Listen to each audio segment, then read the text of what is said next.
আসসালামু আলাইকুম। ইনশাআল্লাহ আশা করি সবাই ভালো আছেন। আলহামদুলিল্লাহ আমিও ভালো আছি। যে যেখান থেকে আমার ভিডিওটি দেখছেন সবাইকে অসংখ্য ধন্যবাদ ও সর্বোচ্চ ভালোবাসা রইল।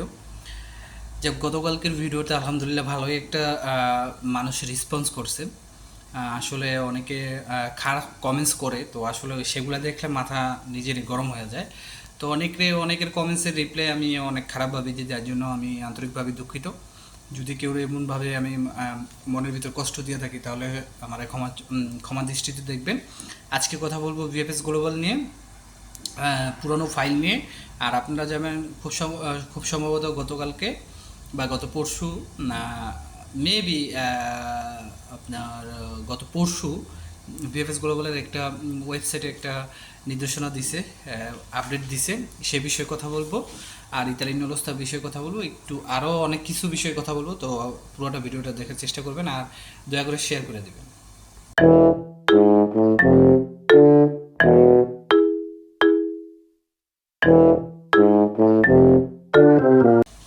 তো সব কিছুর জন্য আলহামদুলিল্লাহ। তো অনেকেই প্রথমত যে বিষয়টা বলতে অনেকে আমাকে বলেন যেন অনেক পরিমাণে সিগারেট খান বা নেশাখোর। আপনারা বলতেই পারেন, এটা আপনাদের ব্যক্তি স্বাধীনতা। আপনাদের নিচে কমেন্টস সেকশনটা খোলাই রাখছি তো আপনাদের বলার জন্য না। আপনারা আমাকে কে কী ভাবেন, বা আপনারা কেমন ফ্যামিলি থেকে বিলং করেন, বা আপনাদের বিহেভিয়ার কেমন, সেটা তো আমার জানতে হবে না। যাক, আমি এই প্রসঙ্গ বাদ দিই। প্রথমে আমি লাইনে আসি যে বিষয়টা, সেটা হচ্ছে ভিএফএস গ্লোবালের একটা আপডেট আপনারা পেয়েছেন, যে আপনারা যারা পাসপোর্ট উইথড্র করতে চান। আমি গতকালকে এই বিষয়টা বলছিলাম যে আমি আজকে ভিডিওতে কথা বলবো, যে আপনারা যারা পাসপোর্ট উইথড্র করতে চান তারা খুব সহজে পাসপোর্ট উইথড্র করতে পারবেন এই ঠিকানায়, এই মেইলে আপনারা যদি মেইল করেন। এখন কথা হচ্ছে ভিএফএস গ্লোবাল প্রায় সময় এই আপডেটটা দিয়ে থাকে, একদম প্রায় সময় এই ভিএফএস গ্লোবাল এই আপডেটটা দিয়ে থাকে। তাহলে এখন তারা ভালো কোনো আপডেট না দিয়ে কেন এই আপডেটটা দেয়? দেখেন, আমি এর ভিতরে আপনাদের একটা রিসিপ্ট দেখেছিলাম, যেটা ফাইলটা রিজেক্ট করা হয়েছিল। সেখানে কিন্তু আমি একটা সিরিয়াল নম্বর দেখেছিলাম, প্রায় 1,40,000-এর উপরে সিরিয়াল নাম্বারটা। আসলে আপনাদের যেমন ভাল লাগতেছে না, আপনার আমার যেমন ভাল লাগতেছে না, 1 বছর 1.5 বছর হয়ে গেছে ভিএফএস বলে পাসপোর্ট জমা দিয়েছে, সেটা এখন ইতালি অ্যাম্বাসিতে পড়ে রয়েছে, ভিসা পাচ্ছেন না বা পাসপোর্ট ফেরত পাচ্ছেন না, বা আপনাদের রেজাল্ট কি সেটাও জানতেছেন না। তেমন ইতালি অ্যাম্বাসিরও ভাল লাগতেছে না, ভিএফএস গ্লোবালেরও ভাল লাগতেছে না। এমন না তারা যেন আমাদের আমাদের বিষয়ে তারা কিছু জানে না, এমন না তারা কোনো খোঁজখবর রাখে না। অভ্যন্তরীণ বা বাহিরে কি হইতেছে তারা কিন্তু সর্বদাই সেই সব খোঁজ রাখতেছে। আপনারা মনে করেন না তারা খোঁজ খবর রাখেন। আপনারা কালকে কি করবেন বা কি ভাবতেছেন সেটা কিন্তু তারা জানে না। একটা প্রতিষ্ঠান কিন্তু এভাবে চলে না। পুরো ইউরোপটা তারা কন্ট্রোল করে, ইউরোপের ভিসার যত কন্ট্রোলিং আছে তারা করে, আমেরিকা সহ। তো যাই হোক, সেটা আমার কথা না।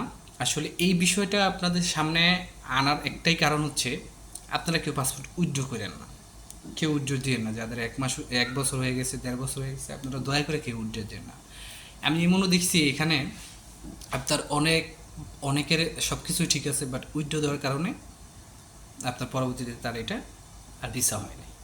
সো ইতালি বলতে গেলে হচ্ছে একটা কপাল, ভাগ্য, রিজিক। তো আমি বলবো আপনারা উইথড্র দিয়ে নিজের রিজিক নিজে নষ্ট করবেন না, এই বিষয়টা আপনারা মাথায় রাখবেন। ভিএফএস গ্লোবাল থেকে এগুলো দেওয়া হচ্ছে কারণ যাতে আপনারা পাসপোর্টটা উইথড্র দেন, তাহলে এদের একটা চাপ কমে আসে। এখন তার একটা চাপে আছে, আপনারা এই চাপটা কমতে দেন না।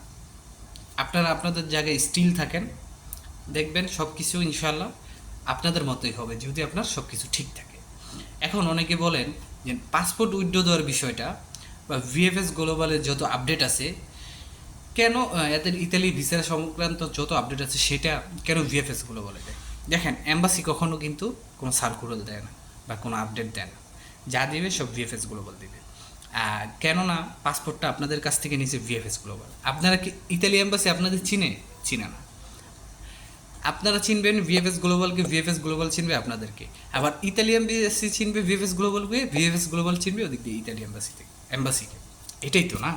যদি সিম্পলি নর্মালি বিষয়টা ভাবি এটাই। তো আমি বলবো যে ইতালি এম্বাসির যত কার্যক্রম আছে, তারা যখন একটা জিনিস ডিক্লারেশন দেয় তখন এটা ভিএফএস গ্লোবালের মাধ্যমেই বলা হয়। এই যে দেখেন, সাপোজ আমি আপনাদেরকে বুঝাই। এখন একটা সিস্টেম করছে ইমেলের, যেটা হচ্ছে নুলস্তার প্রোটোকল নাম্বার দেওয়ার পরে ইমেল করা হয়। সেই নুলস্তার যদি অরিজিনাল হয় ভিএফএস গ্লোবাল অ্যাপয়েন্টমেন্ট দেয়। এটা কি ভিএফএস গ্লোবালে বাপ দাদার সম্পত্তি বা তার বাপের ক্ষমতা আছে সেই সিস্টেমটা করবে? কিন্তু যদি ইতালি অ্যাম্বাসির থেকে পারমিশন না পাইতো, বা ইতালি অ্যাম্বাসি যদি তাদেরকে তাদের এই সমস্ত যত অরিজিনাল নুলস্তা আছে সেগুলোর প্রোটোকল নাম্বার না দিত, তাহলে কি জীবনে পাইতো? এটা করতে পারতো না। আসলে ধৈর্যের ভাত ধৈর্যের বাদ বা যখন দেওয়ালে পিঠ ঠেকে যায় তখন আর কিছু করার থাকে না। তো এখন অনেকেরই এরকম অবস্থা হয়েছে। তো আমি তাদেরকে কিভাবে সান্ত্বনা দিব বা আন্তরিকতা হব তাদের প্রতি, আমি নিজেও জানি না। তো আমি বলবো, যারা ওয়েট করতেছেন করেন, মনোবল যদি রাখেন, আত্মবিশ্বাস যদি থাকে, ইনশাল্লাহ আসতে পারবেন। আর আরেকটা কথা হচ্ছে, গতকালকে আমি একটা পোস্ট করছিলাম, বা সরি, আমি একটা স্ক্রিনে আপনাদের একটা দেখাইছিলাম, আর সেই বিষয়ে আমি একটু কথা বলছিলাম। তো কথাটা এরকম ছিল যে উনি আগস্টের 25 তারিখে জমা দিছে, 29 তারিখে আপনার তাকে রিজেক্ট করে দেওয়া হয়েছে। দেখেন, অনেকে অনেক ধরনের কথা বলে না, আমি কিন্তু প্রত্যেকটা মানুষের কমেন্ট পড়ি, হয়তো রিপ্লাই দেওয়া হয় না, আমি কিন্তু তাদেরকে লাভ রিয়েক্ট দিই। 2024 সালে জানুয়ারি থেকে আজকে আগস্টের 31 তারিখ পর্যন্ত যারাই জমা দিচ্ছে এর ভিতরে অনেকেই ভিসা পেয়েছে, অনেকে ইতালিতে আসছে। এই কথাটাই আপনাদের মুখে। তাহলে কেন আমি আবার বলতেছি যে রিজেক্ট করে দিচ্ছে? ভাই, যদি দণ্ডমূর্খ হন তাহলে আমি আপনাকে বারবার বুঝাবো, ঠিক আছে? যদি শিক্ষিত মূর্খ হন তাহলে আমি আপনাকে বারবার বুঝাতে পারবো না। একটা হচ্ছে ভিসা পেয়ে অনেকে চলে গেছে, আর একটা হচ্ছে রিজেক্ট করে দিতেছে। দুইটার ভিতরে কিন্তু তফাৎ আছে। আমি কোন জিনিসটা বুঝেছি, যে 2024 সালে আগস্ট মাসের 25 তারিখে জমা দিয়েছে, 29 তারিখে তাকে ফাইলটা ফেরত দেওয়া হয়েছে, রিজেক্ট করা হয়েছে। কি কারণ? এখানে উনি বলতেছে যে ভাষার কোনো সমস্যা, মালিক বলছে ভাষার কোনো সমস্যা বা এনি হাও কিছু যেমন একটা কিছু বলছে, কিন্তু মূলত তাকে রিজেক্ট করা হয়েছে তার কোনো না কোনো সমস্যার কারণে। ভাষাটা ডাজেন্ট ম্যাটার, বুঝতে পারছেন? ইটালিয়ান ভাষা কি আপনি ওখানে গিয়ে তারা যে সার্কুলার দিচ্ছে সেখানে কিন্তু ভাষার কোনো নেই। এটা হচ্ছে ডাজেন্ট ম্যাটার, ঠিক আছে? তারপর অনেক ক্ষেত্রে দেখা যাচ্ছে, এর আগেও আমরা দেখছি, এখনও দেখলাম। তবে আমি আপনাদের একটা বলি, আপনাদের যদি ভাষার কোনো সার্টিফিকেট থাকে, আপনারা পড়াশোনা করে থাকেন, আপনাদের যাবতীয় যত ধরনের কাগজপত্র আছে আপনারা সাবমিট করেন ভিএফএসগুলো, বলে কোনো সমস্যা তো নাই। এই যে অনেকে অনেক সময় আমাকে জিজ্ঞেস করেন, ভাই এয়ারপোর্টে কী কী কাগজপত্র লাগে? আপনার যত কাগজপত্র আছে, ভোটার আইডি কার্ড থেকে শুরু করে আপনার জন্ম নিবন্ধন, আপনার টিকা সনদ, যত সার্টিফিকেট আছে সব কিছু নিয়ে যাবেন। আপনার সমস্যা কী? কোনটা কাজে লেগে যেতে তার ঠিক নেই। আমি ইভেন আমার স্কুলের যে আইডি কার্ডটা থাকে, সরি, ইউনিভার্সিটির যে আইডি কার্ডটা থাকে, সেই আইডি কার্ডটাও আমি নিয়ে আসছি, কারণ এটা আমার ভবিষ্যতে এখানে লাগতে পারে। ইভেন এটা এখন আমার সামনে লাগবেও, বুঝতে পারছেন? তো ওই যে কথা আছে না, কাকে কখন কোথায় প্রয়োজন হয় কেউ বলতে পারে না। সো শোনেন, এখানে আসছি আমি আপনাদের ভালোবাসার কারণে। আজকে আমার ফেসবুকে ফলোয়ার হয়েছে 11,000, ইউটিউবে 7,000। আমি যদি আপনাদের ভালোভাবে থাকি, আপনাদের সাথে আরও ভালো ইনফরমেশন দিই, আপনারা নিজেরাই আমার উপরে উঠাবেন। বা যদি আমি খারাপ ইনফরমেশন দিই, আপনারা নিজেরাই আমাকে নিচে নামাবেন। এই জিনিসটা কিন্তু আমার মাথায় আছে। এই যে দেখেন, আজকে আমার কাছে যদি ভিএফএস গ্লোবাল আপডেট থাকতো, আমি অবশ্যই আপনাদের বলতাম। আজকে নাই, এখন ধরে হাতে পাইনি, পেলে অবশ্যই আমি জানাবো। সেটা আজকে না পারি কালকে জানিয়ে দেব। তো আজকের মতো এখানেই। সবাই ভালো থাকবেন, সবার জন্য দোয়া রইল, সবার জন্য দোয়া করবেন।